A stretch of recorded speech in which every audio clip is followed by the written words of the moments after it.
When Mary asked me to take the lead on the elementary initiative, quite honestly, at first I was really scared, very nervous about the expectation of being able to prove some results or have some outcomes that could be measured by the end of the school year. And then it really drove me to work extremely hard with our principals to help them achieve. I remember coming back from the University of Virginia training and having a conversation with Mary and saying, "Are you really prepared for me to do what it will take to move these schools?" And she said yes. And so having her support gave me the permission to take some risks and to do what I thought would be in the best interest of our students. When I became superintendent, I looked around and saw that we had children going from kindergarten through 8th grade in schools that had never met the federal guidelines for what makes a good school. We identified 16 of the lowest performing elementary schools and launched the Elementary Initiative in the fall of 2008. I asked Laura Mitchell, our deputy superintendent, to lead the schools, the principals, and teachers in an initiative that was designed to be transformative. So here's how we started the Elementary Initiative. We first started off with audits in all of our schools, and we moved our resources around to make sure that our student needs were really being met. And then we prepared individual plans for every single child. Reading and math got extra attention because we know that those are weak areas for our district. We changed the way we taught reading and math, adding a 90-minute block of time. We also identified 4-year-olds who were at risk, and we created a plan that would better prepare them for kindergarten.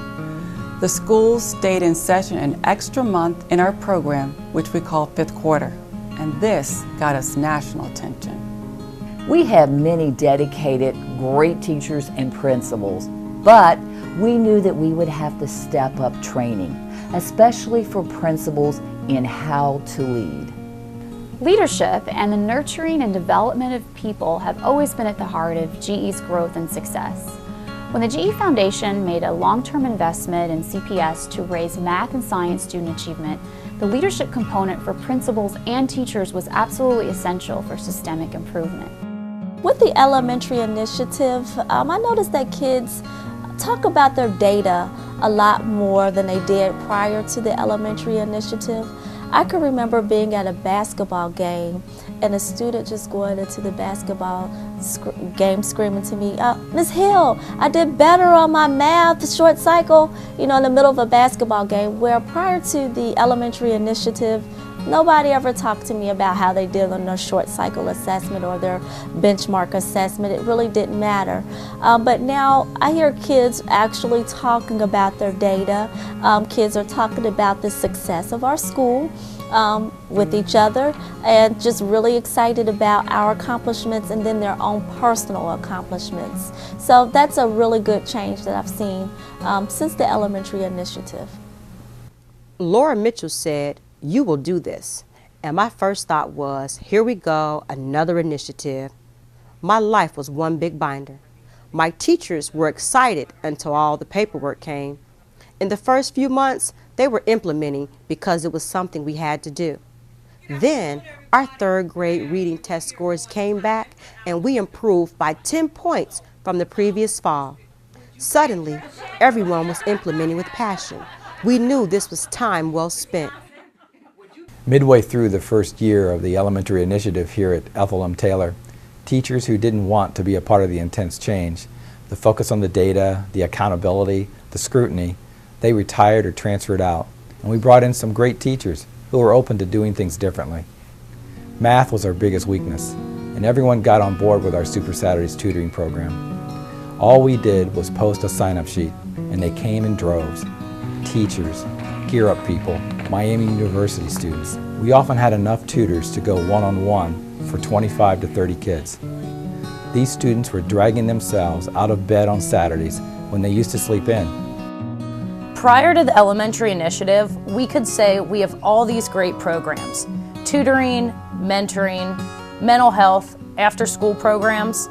But what EI did was help us drill down and make everything intentional, measurable, and prescriptive for each individual student. We needed to work on 5th grade math, for example. Our kids are into tennis, so we use our after-school tennis program to teach things like perimeter, the dimensions of the court, how far they are from the net, and how far they hit the ball. I have a master resource sheet, which is a grid that shows exactly what resources each child is receiving and how he or she is doing.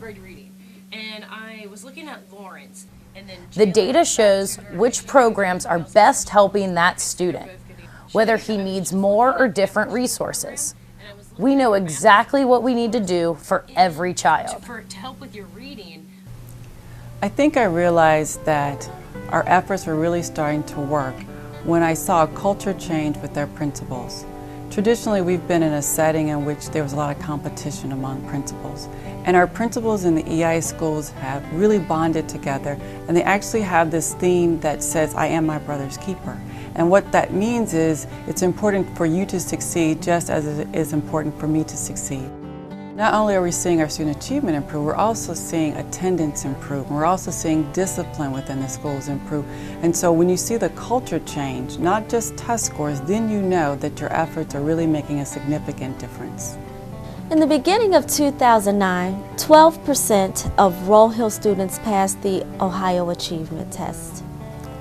In the beginning of 2010, 58% passed. We got the news in mid-June. Roll Hill was no longer an academic emergency.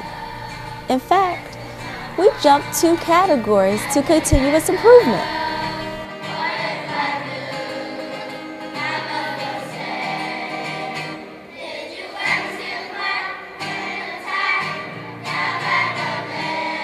Kids who used to need frequent tutoring can now participate in tutoring and after-school activities.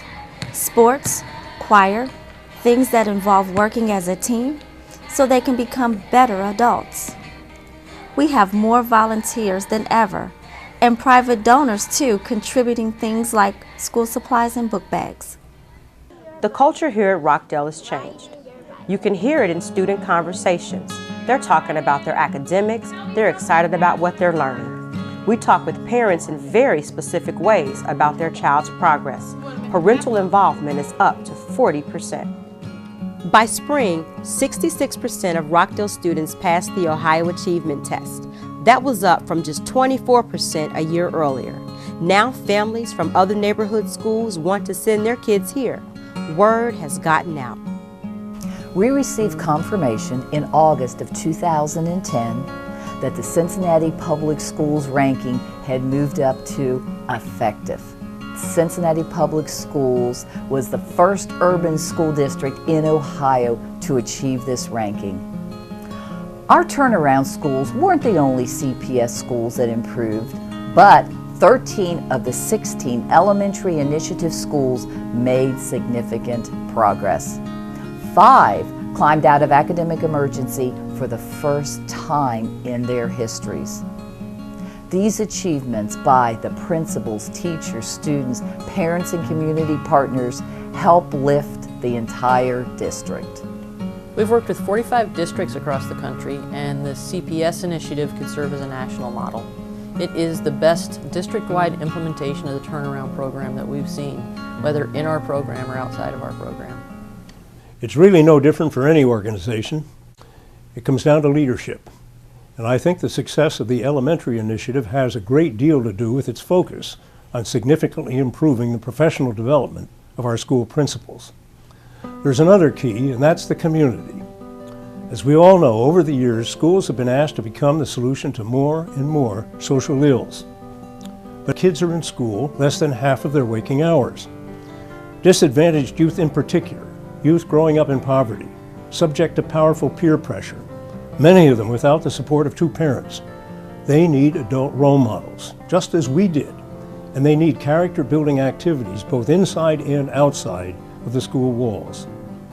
The successful elementary initiative schools all have had some combination of businesses, of churches and synagogues, of social service agencies, of parents and neighborhood people involved doing everything from walking kids to school and delivering food to mentoring and to tutoring and to providing needed medical care and other special programs and activities. We've got momentum, But make no mistake, there is a long way to go. Our kids deserve it, and our schools cannot do it alone.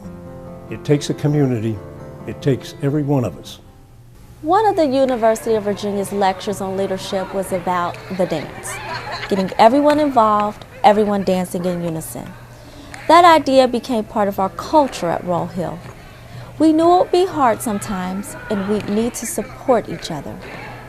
There's a lot of work ahead to maintain the momentum, keep moving, but we've come a long way, and we know what we need to do. If we could do it here at Roll Hill, so can every struggling school. Everyone deserves an invitation to dance.